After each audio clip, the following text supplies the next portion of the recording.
অবশেষে খড়িবাড়িতে আনুষ্ঠানিকভাবে যাত্রা শুরু করল বর্ডার ওমেন্স অ্যাসোসিয়েশনের কেন্দ্রীয় কার্যনির্বাহী দপ্তর।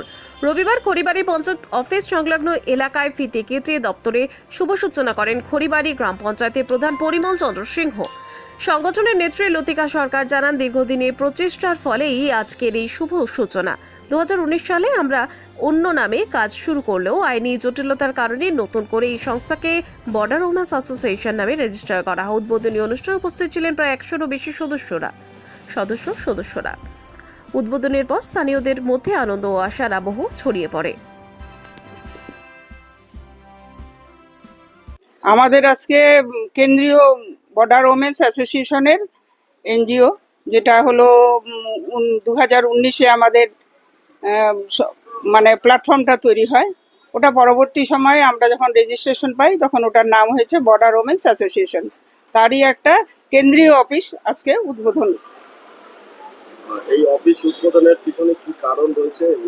এই অফিস উদ্বোধনের পিছনে যে কারণটা রয়েছে, যে সমাজে বঞ্চিত, নিপীড়িত এবং লাঞ্ছিত এবং সমাজে অবহেলিত মহিলারা শিক্ষা, স্বাস্থ্য এবং আর্থিকভাবে এবং সামাজিক যে মানে সুরক্ষা, সেখান থেকে যারা পিছিয়ে পড়ে আছে তাদেরকে আমরা মানে উদ্ধার করে সামনের সারিতে নিয়ে এসে তাদের বৃত্তিমূলক, আমাদের এখানে একটা ন্যূনতম শিক্ষা এবং সাথে হলো বৃত্তিমূলক শিক্ষা দিয়ে সমাজে প্রতিষ্ঠিত করা।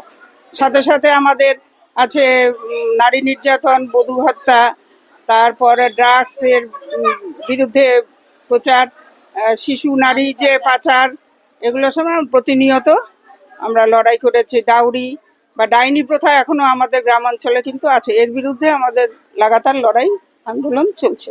দেখা গেল অফিস উদ্বোধনের মাধ্যমে মহিলাদের সমবেত হয়েছে। মহিলারা কি বার্তা দিচ্ছেন? ওনারা বার্তা দিচ্ছে যে যা এখানে যারা আছেন এতদিন থেকে, যেহেতু 2019-এ যেহেতু আমরা এটাকে হচ্ছে 7 বছর চলছে, হ্যাঁ, ওনারা বলছেন যে এই আশা রাখছেন, আমরাও আশাবাদী, ওনারাও আমাদের আশাবাদী যে এটা আগামী দিনে